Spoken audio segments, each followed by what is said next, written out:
ہمارے ایک دوست تھے، ان کی بیٹی کی شادی تھی، تو میں کبھی نہیں جاتا ایسے موقعوں پر اس قسم کی جگہ پر، لیکن اس نے میری اتنی منت کی کہ میں شرمندہ ہی ہو گیا۔ میں نے کہا اچھا بھائی میں آ جاؤں گا، اور پھر اس نے مجھے تسلی دلائی کہ وہاں سارا الگ الگ ہے، عورتوں کا انتظام الگ ہے، مردوں کا الگ ہے، پی سی لاہور میں۔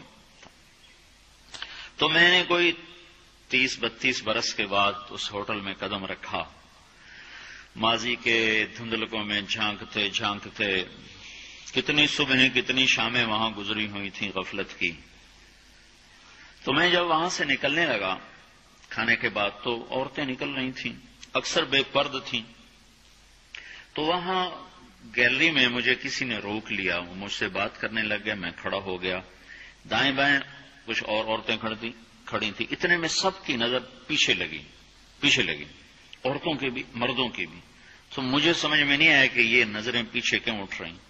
کیا دیکھا، میرے قریب سے ایک خاتون گزری جو سر سے لے کر پاؤں تک مکمل برقعے میں، ہاتھوں پہ بھی دستانے تھے اور پاؤں میں جرابیں تھیں، اور ایک بالکل سادہ سا برقع انہوں نے پہنا ہوا تھا۔ جب وہ گزری ہے تو ایک دم سناٹا چھا گیا، سارے عورتوں پر بھی سارے مردوں پر بھی۔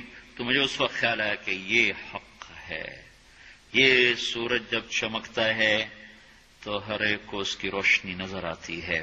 وہ عورت اتنے اعتماد سے گزری، ورنہ ایسے ماحول میں تو جنہوں نے پردے کیے ہوتے ہیں وہ پردے اتار دیتے، سر سے دوپٹے اتار دیتے، وہ اس میں اس طرح گزری، سب کی نظریں شرم و حیا سے جھک گئیں۔ وہ عورتیں جن کے دوپٹے کہیں جا رہے تھے ان کی بھی نظریں شرم و حیا کی وجہ سے جھک گئیں۔ یہ مسلمان عورت کی پہچان ہے، یہ فاطمہ کی بیٹی ہے، یہ خدیجہ کی بیٹی ہے، یہ مغرب کی ننگی بیٹی نہیں ہے کہ جہاں ماں بیٹی کا تصور ختم کر دیا گیا ہے، اب وہ گندگی ہماری طرف پھینکنا چاہتے ہیں، وہ ہمیں یہ گند چاٹنے پر لگانا چاہتے ہیں، اور ہم اللہ کی منت کر رہے ہیں یا اللہ تو اس نظام کو توڑ دے۔ ہماری تو بے بسی ہے، ہماری بیٹیوں کے سر سے دوپٹے اتر گئے، کپڑے مختصر ہو گئے، عجب حال ہے۔ حیا پتہ نہیں کہاں ہی روٹ کے چلا گیا، نظر ہی نہیں آتا۔ پہاڑوں میں جا کے بھی ڈھونڈا، وہاں بھی نہیں ملا، صحراؤں میں گئے، دریاؤں میں گئے، کہیں نہیں ملا۔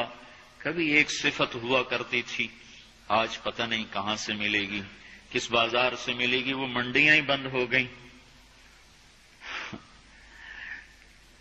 جس قوم کی بچیاں ناچ گانے کو اپنا شعار اور شوق بنا لیں، ان کی نسل سے اب خالد بن ولید نہیں پیدا ہو سکتے، ناچنے والے ہی پیدا ہوں گے۔ محمد بن قاسم نہیں پیدا ہو سکتے، طارق بن زیاد نہیں پیدا ہو سکتے۔